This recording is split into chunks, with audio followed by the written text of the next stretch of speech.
ಕಾವೇರಿ ನದಿಯಲ್ಲಿ ಈಜಲು ಹೋಗಿದ್ದ ಇಬ್ಬರು ಯುವಕರು ದಾರುಣ ಅಂತ್ಯ ಕಂಡಿರುವ ಘಟನೆ ಮಂಡ್ಯದಲ್ಲಿ ನಡೆದಿದೆ. 21 ವರ್ಷದ ಮೋಹನ್ ಮತ್ತು ರವಿಚಂದ್ರ ಮೃತ ದುರ್ದೈವಿಗಳು.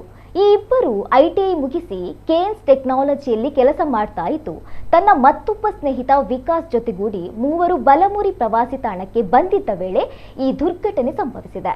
ಇದರಿಂದ ವಿಕಾಸ್ ಸಮೀಪದ ಗದ್ದೆಯಲ್ಲಿ ಕೆಲಸ ಮಾಡ್ತಾ ಇದ್ದ ರೈತರ ಮೂಲಕ ಪೊಲೀಸರಿಗೆ ಘಟನೆಯ ಬಗ್ಗೆ ಮಾಹಿತಿಯನ್ನ ನೀಡಿದ್ದಾರೆ. ಇನ್ನು ಘಟನಾ ಸ್ಥಳಕ್ಕೆ ಪೊಲೀಸರು ಆಗಮಿಸಿದ್ದು, ಸ್ಥಳೀಯ ಅನುಭವಸ್ಥ ಈಜುಗಾರರು ಹಾಗೂ ಅಗ್ನಿಶಾಮಕ ಸಿಬ್ಬಂದಿ ಕಾರ್ಯಾಚರಣೆ ನಡೆಸಿ ಇಬ್ಬರು ಯುವಕರ ಮೃತದೇಹವನ್ನು ಹೊರತೆಗೆದಿದ್ದಾರೆ.